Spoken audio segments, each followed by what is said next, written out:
Hi guys, and welcome to a new video. Today I thought we was going to review the thing that you can see behind here. It's the Ender 3 Pro 3D printer, and yeah, today I'm gonna review it and tell you what's good and what's bad with it. So please continue watching and stay through to the end of the video to get my rating on this 3D printer. Here are some of my own 3D prints that I have 3D printed with this 3D printer. This is a Bitcoin, as you can see. Just a normal Bitcoin. Nothing weird about this. It's just grey because I bought the grey filament, and it's the grey filament I bought PLA filament because it's one of the cheapest options and really one of the best options too.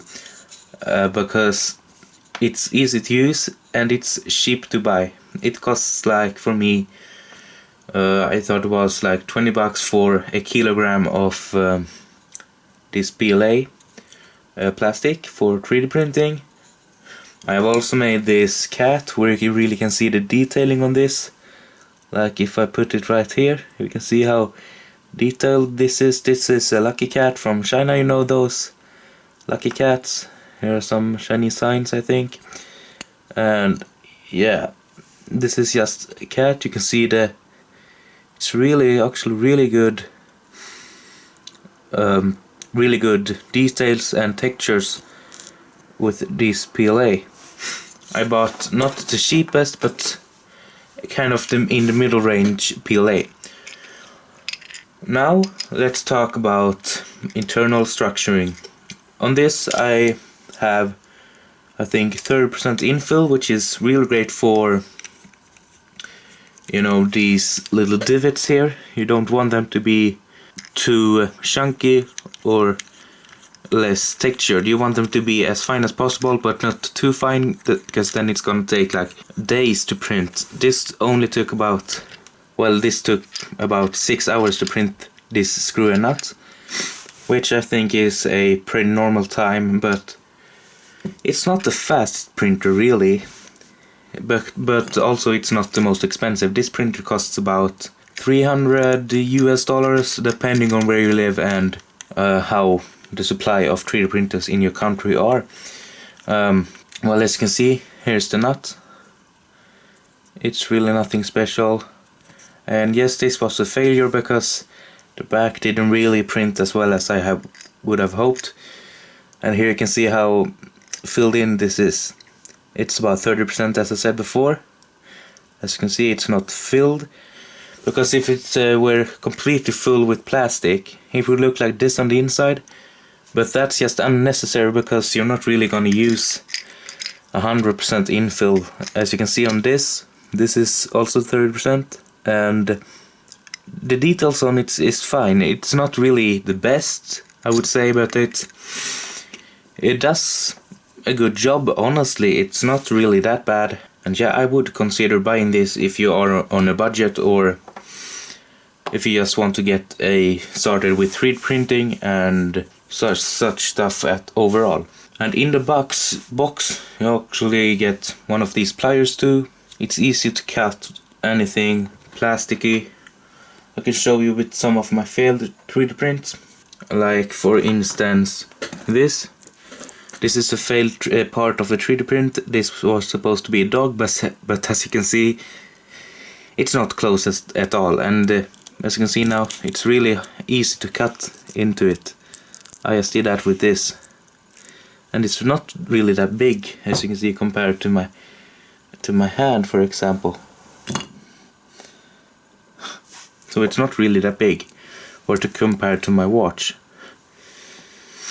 But yeah, it's a really good plier tool that you get included in the box. So now I thought I was going to show you a 3D print that I'm just printing for you, and I'm going to do a time lapse on it, so you can see how it prints and all that good stuff. So yeah, I'll be right back with a 3D printing time lapse.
Okay, you have now seen the time lapse, and here are the results of the boat. As you can see, this boat has some really fine details. You can see on the top there. And this was only printed in, I think, 0.25 millimeters of quality. The lowest I can use with this 3D printer is 0.15, I think. So it's not the finest print, but you can still see it has some very nice details on it.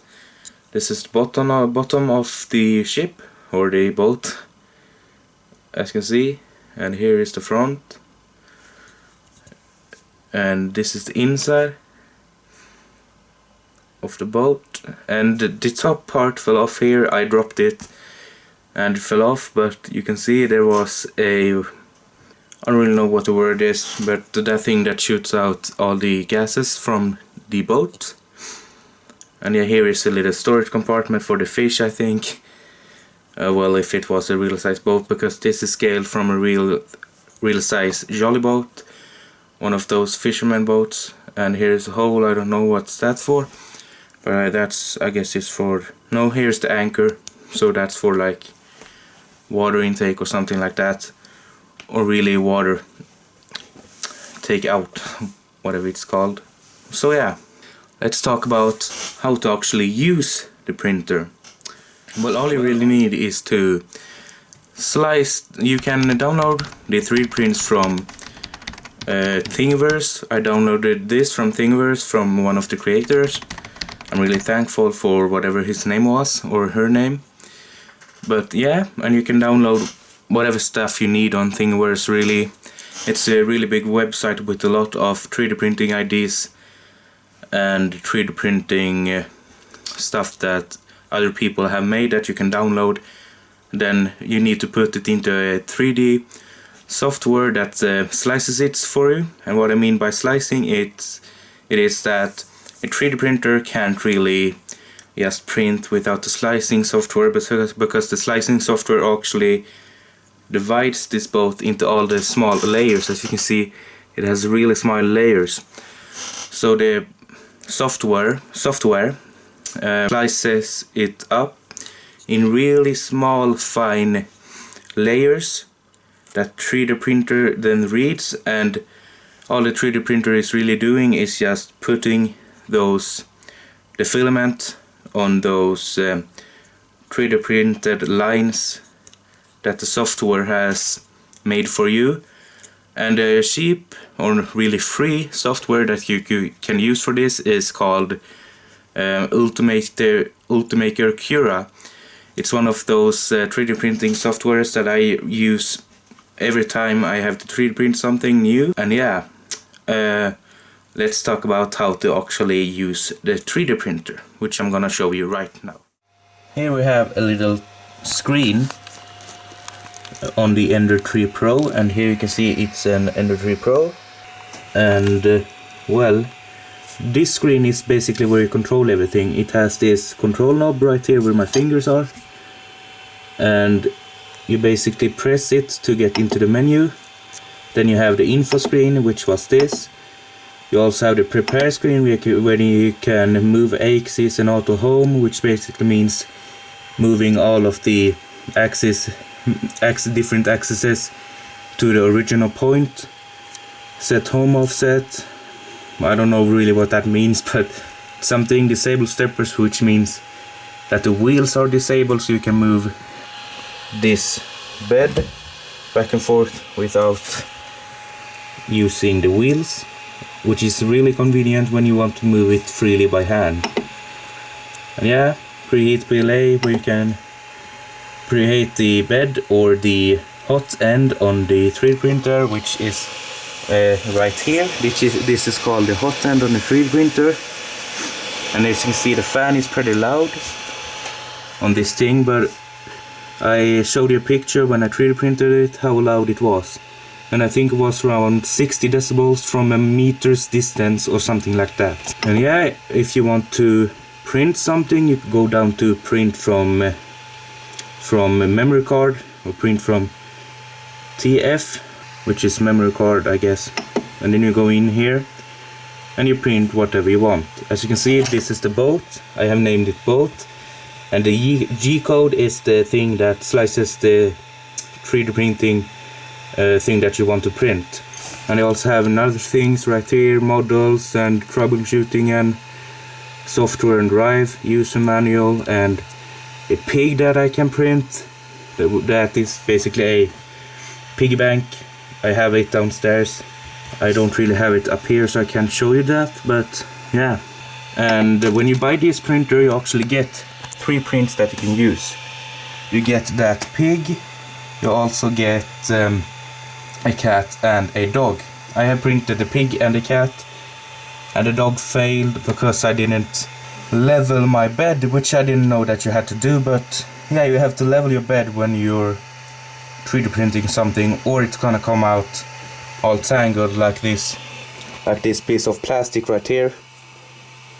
It's gonna come out all tangled, and that's not really that good for your 3D printer, because, well, you can't print anything if you don't level your bed. And as you can see right now, it's not on, the hot end is not on, so it's only at 20 degrees, which is the normal temperature for the hot end. And the bed is also at 20 degrees, as you can see. It's not hot, I have my hand on it.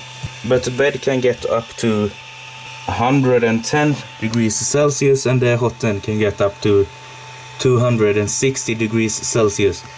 The maximum I have tried on both the bed and the hot end is 60 degrees on the Celsius then, on the bed, and 220 degrees on the hot end, which is really convenient for my PLA that I have up here.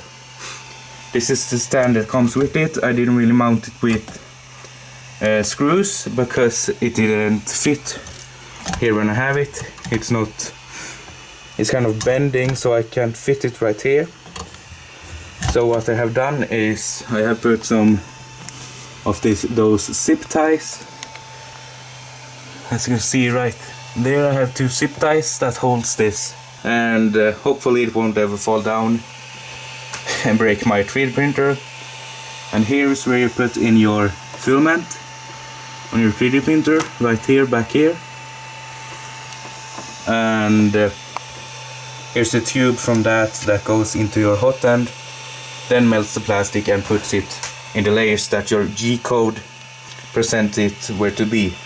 And here is the electric power. You put a cord from a wall in here, then you put it on and off right on that red button right there. And it's really easy to forget, but you need to put this to your country's voltage. I live in Sweden, so I have 230 volts, and you can put it right here on the power supply. Put it right here on the power supply. I have it on 230 volts because that's what we use in Sweden. If you live in, for example, America, it's gonna be 110 volts or something like that, I think. And yeah, it's really important that you do that, because if you don't do that, well, you could ruin your 3D printer and you have to buy a new one, so that's not really that good. And yeah, this is pretty much how you use it. If you want to print something, you just go to here, you have to have a memory card in, and the memory card slot are actually right here on the printer. You put it upside down, and I can put it in like that, take it out, and yeah, put it in the back again.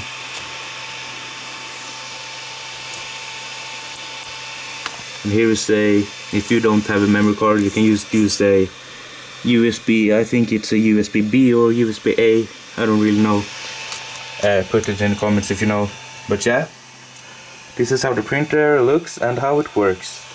Just go into the menu, then you press print from TF and print a thing that you have put on the memory card from your Cura software or whatever software you use for 3D printing. And yeah, it's really easy to use this actually when you get to know it. Yeah, this is pretty much all about how you use the printer. So let's go back and talk about how I think the printer is, and if it's good or bad, and if you should buy it or not. Hi guys, so I'm back.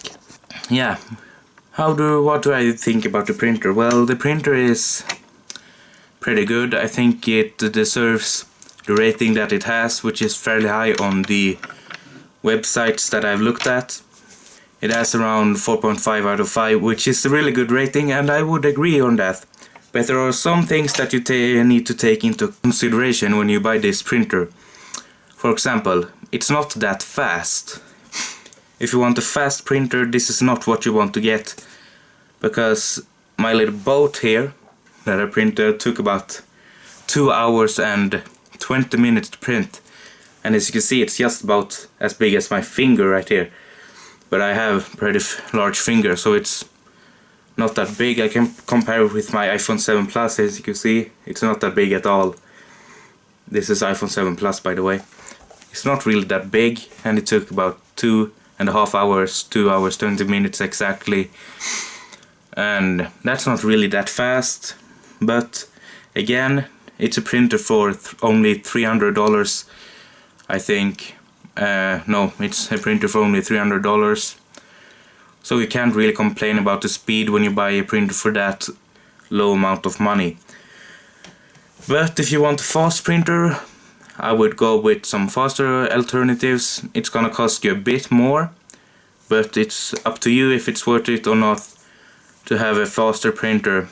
For me, it's not really worth it, because why should I have a printer that is twice as fast when you don't really have to look at it when it's printing, so you can do other stuff while it's printing. Like, for example, when it was printing for me, I was just playing Minecraft and looking at YouTube, and you can put it on the morning, then go to school or your work or wherever you are doing during the day. Then you can come home and it's done when you come home. So that's really convenient. But if you want a fast printer that you're gonna have, in example, for your, as I have my printer in my bedroom, it's not really optimal because it's pretty noisy, so you can't really have it on at night as you could with other printers that you put in your, for example, your kitchens, or this printer in your kitchen also, or in your study or something. But if you have it in your bedroom, I will not recommend this because it's pretty slow and it's pretty loud also. Another thing about the printer is, if you want to have a pretty loud and pretty slow printer, but not for as much as money, if you're, for example, are a college student or a student, which I am, you can buy this because it's only like $300. But if you want a fast printer, a quieter printer, I would not go with this. I would go with a fast printer. Bit more expensive though, around $700 if you want a fairly fast printer. And but it's all about what you're doing with it. I only print for the fun of it. I have only printed like fun stuff. I'm not gonna use it for really work or anything, but if you're, for example, working with 3D printing, like you're doing art or you're doing gearboxes or you're doing other stuff that you can use the 3D printer for, well, then that's another case, because then it's an investment, which in my case it's only an expense and a fun thing to have. It's like a hobby for me to 3D print. It's like playing music, which I also do on my spare time on that keyboard. But if you want a new hobby, you go with this, because it's fairly cheap to buy. But if you're doing it as work, actually using the 3D printer for your work, then I would go with a better printer for around $1,000, because in that price range you can get really good printers. But for myself, I would just go with this. It's one of the best budget versions of 3D printers, so I would definitely go with this. I would still rate it a solid 4 out of 5. I would rate it 3 for speed, 4 for quality. In conclusion, I would rate it a 4 out of 5 because it's really good at doing what it's supposed to do, which is 3D printing. So I can't really put it at a lower rate, because that wouldn't really be fair to Ender 3 Pro that I have right there. But yeah, in conclusion, 4 out of 5 for my rating. But yeah, thank you for watching and see you in the next one. Stay amazing and bye.